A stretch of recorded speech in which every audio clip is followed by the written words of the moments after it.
Hey everybody, Who's Your Jedi here with another review for you. This time I'm talking about episode 5 of season 5 of Star Wars The Clone Wars called Tipping Points. Well, this is it, the wrap up to our big storyline on Onderon, and I have to say, this is a pretty satisfying conclusion. There's a lot of stuff going on action-wise, there's a lot of stuff going on character-wise, and it all comes together in a pretty good form, in a pretty good finale. Now, one of the first things that really struck me about this episode was just the landscapes that we see in this episode. The landscapes we see out in the highlands of Onderon. I mean, these are beautiful.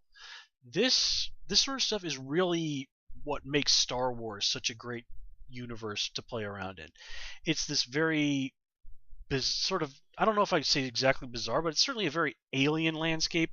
There are some sort of vague resemblances to places like Monument Valley in Arizona is what came to my mind with those buttes, I guess you'd call them, that they have sticking up out there in those valleys. But there's all this crazy alien foliage. There's these critters running around. It's just a really well done science fiction landscape. And when things shift over to action mode, this is easily the equal of just about any big budget sci-fi blockbuster action scene. It was just mind blowing how good that was. I really cannot come up with any better comparison than to a really top notch, humongous budget science fiction movie, and we're getting that on a TV show. Now, granted, it's a CGI TV show, but still, I really don't think you could ask for much more in terms of epic sci-fi warfare than what we saw in this episode. It was just phenomenal. I loved it. The creative guys at Clone Wars have just really absolutely topped themselves to a new level with that episode, with that action stuff there. I really just cannot gush about that enough. But now that that's been said, let's move on a little bit and start getting into what's going on with the characters. Of course, our soap opera is still going on early on in this episode. We see it confirmed that Steele is, through beating around the bush. She makes it quite clear that she is indeed interested in Lux. And of course, in typical dramatic fashion, as soon as the two people seem to state that they are obviously interested in each other, one of them, of course, has to die.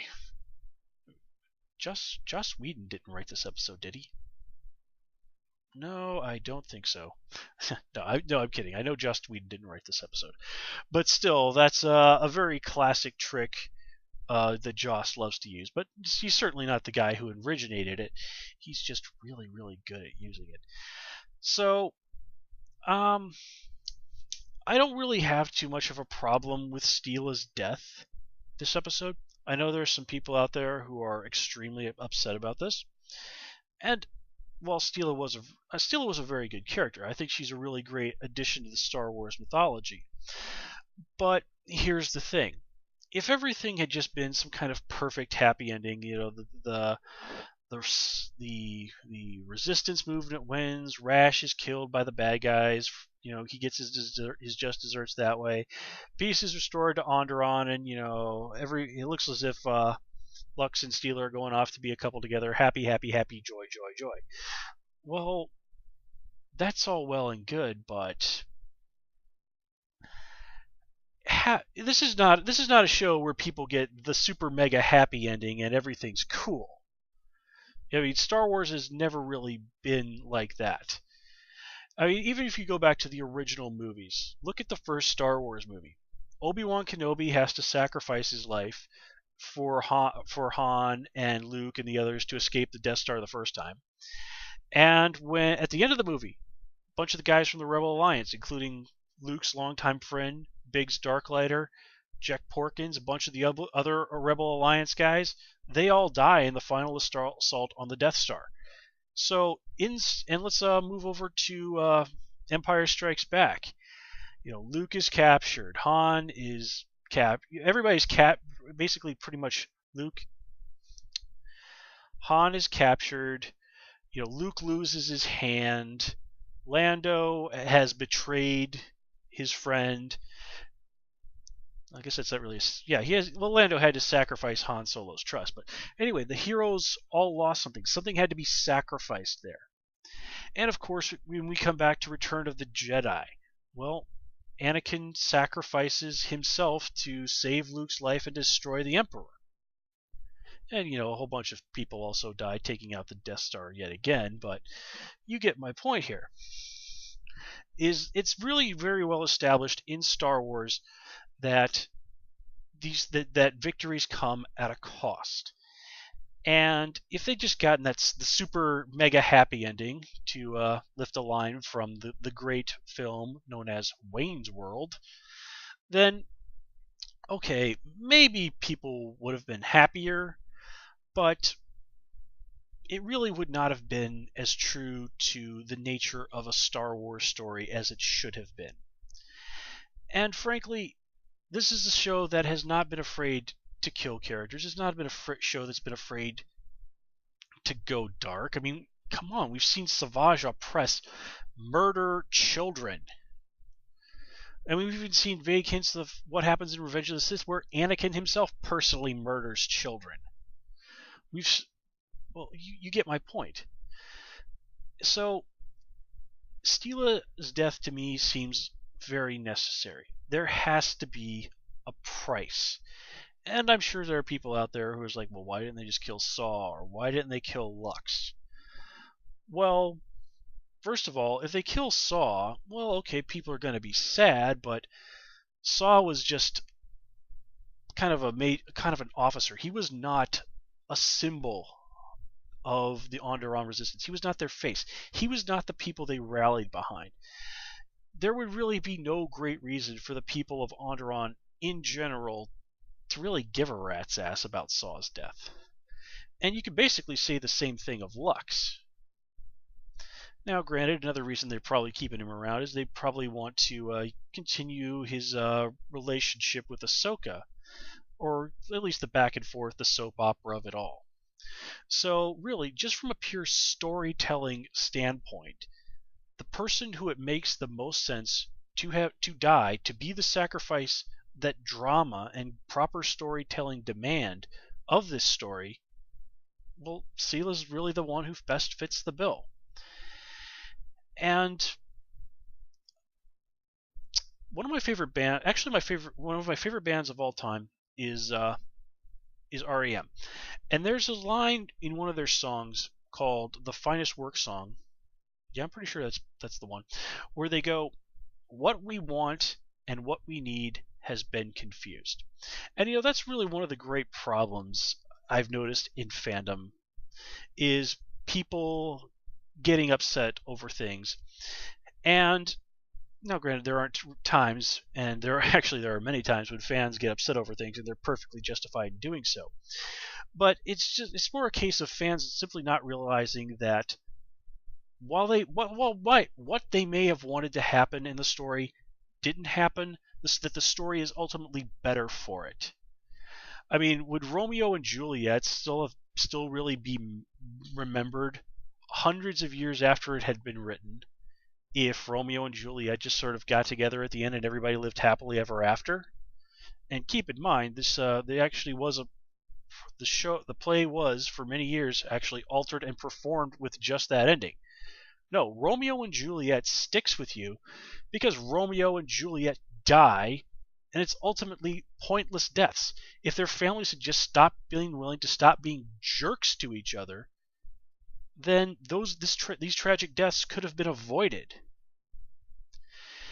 And again, it's true so much in so many of the Shakespeare tragedies, is that the reason these are good stories is because that there is some emotional kick to it. There is sadness, there is pain, there is loss. Now, not to say, this is not something I don't always believe. All right, let me dial this back and try and explain what it is I am saying in a clear and concise manner. if you've watched my reviews, you've probably noticed that I sometimes get a little ahead of myself and start tripping over my own words. I'm going to try and avoid that as much as possible. But let me put it this way. When I was in high school, I had to take drama class. And my drama teacher one day said to us while he was giving us a lecture about, history of theater and all this other, BS that drama teachers dole out on you. He said that tragedy is always considered to be better than comedy. Now, at the time, I kind of thought that was a stupid thing to say. It was like, well, there's nothing wrong with stories that are tragic, but the world's a hard place. Aren't stories that cheer people up and kind of take their minds off their problems, aren't those really better? And while I don't feel that point is 100% invalid, as I've come to understand more about storytelling over the years, I realize that my teacher was, generally speaking, correct. It is stories that do have an element of tragedy, that do have those painful human emotions that really stick with us the most. Again, going back to Shakespeare, as I've said, it's really Shakespeare wrote many comedies, and a lot of them are still, of course, as provided you understand a little bit about Elizabethan English, still extremely funny today. Things like okay, whatever. We're not going to get into a huge thing with Shakespeare. But as I said, it's the tragedies like Romeo and Juliet, like Julius Caesar, which is incidentally my favorite Shakespearean play, and of course Macbeth, that stick with you far, far more than the the comedies, and even the plays that do end relatively happy. Look at The Merchant of Venice. For the most part, that's a play that ends happily. It basically ends happily for everybody who's not Shylock. Really. Granted, Shylock was kind of a dick, but he had really good reasons to be angry. And at the end of it, he's lost his daughter. He's even forced to give up his religion. And the guy who he hates, gets to skip off happily into the sunset. Okay, I think I've gone horribly, horribly off track. So let's bring it on back to Star Wars, shall we? Okay, so one other thing that I did like is that we finally get to see some air support in Clone Wars. This is one thing that I didn't even realize had been missing from this episode. I'm sorry, from a lot of what we see in Clone Wars. Now, granted, it's not that we have never seen air support in the series. It's just not as common as you would think it would be, especially given the state of modern warfare. And, really, so much of modern warfare is all about air superiority. And I could go and give you quite a few examples of how this is true in terms of modern warfare and all this other stuff. But given the current that this is a election season, I don't think I want to start talking politics around here because people tend to really get themselves whipped up into a frenzy over stuff like that, and I prefer to keep things nice and casual and friendly around here. All right. Plus, what's going on out in the real world, politics does not currently have very much to do with what's going on in Clone Wars. So let's keep things civil around here, eh? Now, let's see here. Let me talk about my one kind of real gripe with this episode, and that's Hondo. Now, it's not that I don't like Hondo as a character. I really enjoy him. I think Hondo is a really nice addition to the Star Wars mythology. He's a fun character. I'm honestly just a little concerned that they might be overusing him. Now, granted, he's only appeared twice in these last 5 episodes. But last time around, Hondo and his crew ran off 2 Sith. Now, granted, Savage Opress still had the new Sith scent going on, but still, we saw the guy off a member of the Jedi Council, so, like it or not, new Sith or not, he's definitely got the chops for it. And that was a great moment. It was very exciting. It was very good in terms of storytelling. All in all, it was a great story.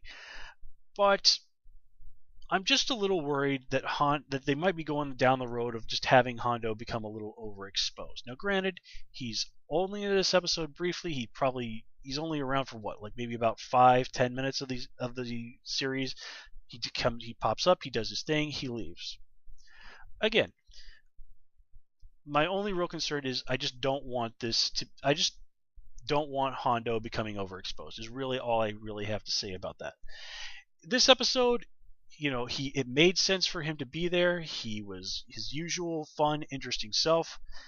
He came, he did his job, and then he left. So again, he was well used in this episode, but I don't want I will, and this is the last time I'll say it. I just don't want him getting really overexposed too much this season. So now that we've wrapped up the series on the little adventure on Onderon, looking back at Ahsoka's development as a character, we have seen again her sort of struggling with that desire, as I previously mentioned, to form a romantic attachment to someone. It's very obvious that she and Lux certainly do have some serious chemistry, that there is a mutual desire between them.